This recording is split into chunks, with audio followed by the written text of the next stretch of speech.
माधुरी वैद्य भगवद्गीतेतला 15वा अध्याय ज्याचं नाव आहे पुरुषोत्तम योग. त्या अध्यायातले आज आपण 17 आणि 18 या श्लोकांचे अर्थ हे विस्ताराने जाणून घेण्याचा प्रयत्न करणार आहोत आणि 19 आणि 20 या 2 श्लोकांचे अर्थ संक्षिप्त स्वरूपात समजून घेण्याचा प्रयत्न करणार आहोत. ओम श्री परमात्मने नमः. उत्तम पुरुषस्त्वन्यः परमात्मेत्युदाहृतः यो लोकत्रयमाविश्य बिभर्त्य व्यय ईश्वरः. अर्थ असा आहे, परंतु या दोन्ही पेक्षा उत्तम पुरुष निराळाच आहे, जो तिन्ही लोकात प्रवेश करून सर्वांचं धारण पोषण करत असतो. याप्रमाणे तो अविनाशी परमेश्वर आणि परमात्मा असा म्हटला जातो. असंख्य जीवांमध्ये काही बद्ध आहेत तर काही मुक्त आहेत. या सर्वांच्याहून श्रेष्ठ असा परमात्मा पुरुषोत्तम आहे.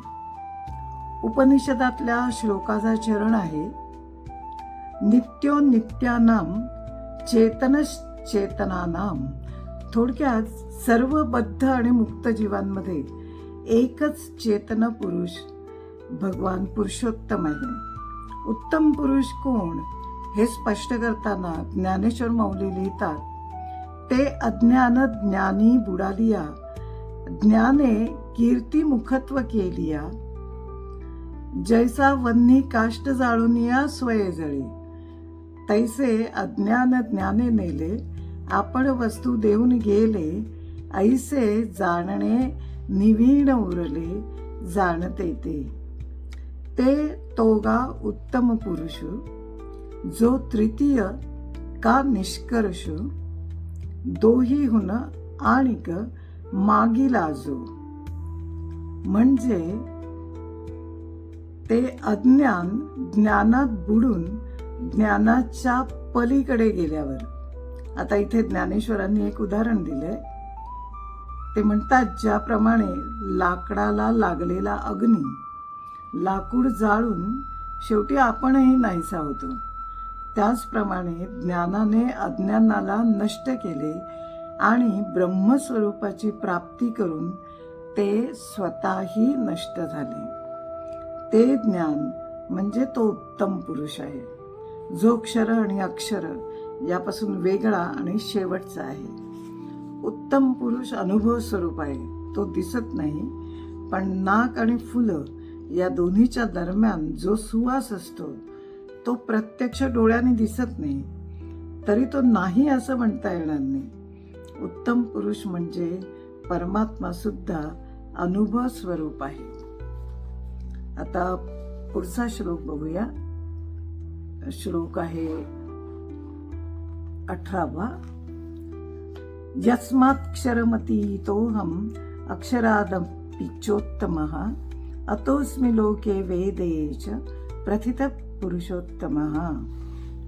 कारण मी नाशवान जडवर्ग क्षेत्रापासून तर पूर्णपणे पलीकडचा आहे आणि अविनाशी जीवात्म्यापेक्षाही उत्तम आहे.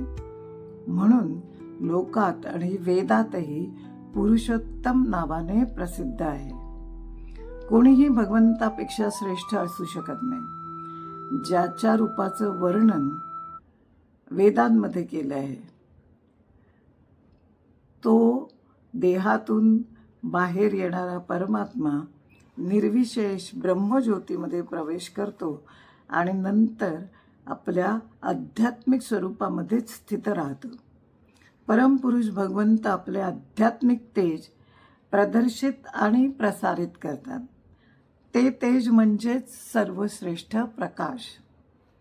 ज्ञानेश्वर महाराज लिहितात, उत्तम पुरुष पूर्णतेचा शेवट आहे, जो सर्वात श्रेष्ठ आहे, जिथे विश्रांती ही शांत झाली आहे. पुढे ओवीमध्ये ते लिहितात, तैसा काहीची कोणीकडे, काहीसे निही वेची न पडे, जयाचे सांगडे जयासीची.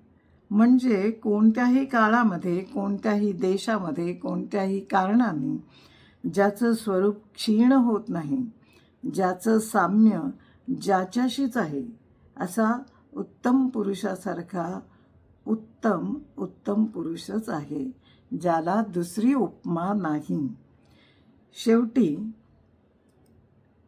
एका ओवीमध्ये ज्ञानेश्वर लिहितात, जो आपण पेचे आपण या, प्रकाशितसे धनंजया, काय बहु बोलो जया, नाही दुजे.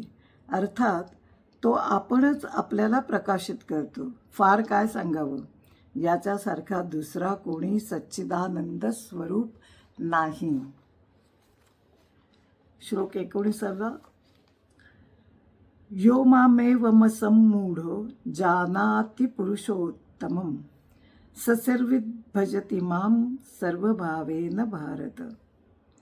हे भारता, जो ज्ञानी पुरुष मला अशा प्रकारे तत्वतः पुरुषोत्तम म्हणून जाणतो, तो सर्वज्ञ पुरुष सर्व रीतीने नेहमी मला वासुदेव परमेश्वरालाच भजतो.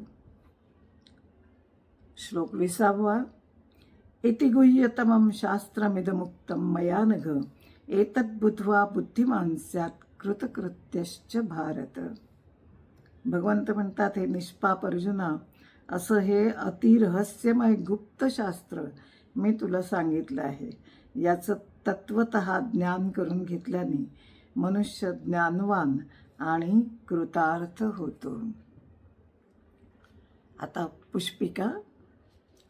ओम तत्सदिति श्रीमद्भगवद्गीतासु उपनिषत्सु ब्रह्मविद्यायां योगशास्त्रे श्रीकृष्णार्जुन संवादे पुरुषोत्तमयोगो नाम 15. ओम श्रीकृष्णार्पणमस्तु. आज इथेच थांबूया. पुन्हा भेटूया. व्हिडिओ आवडला तर लाईक करा, शेअर करा, सबस्क्राईब करायला विसरू नका. धन्यवाद.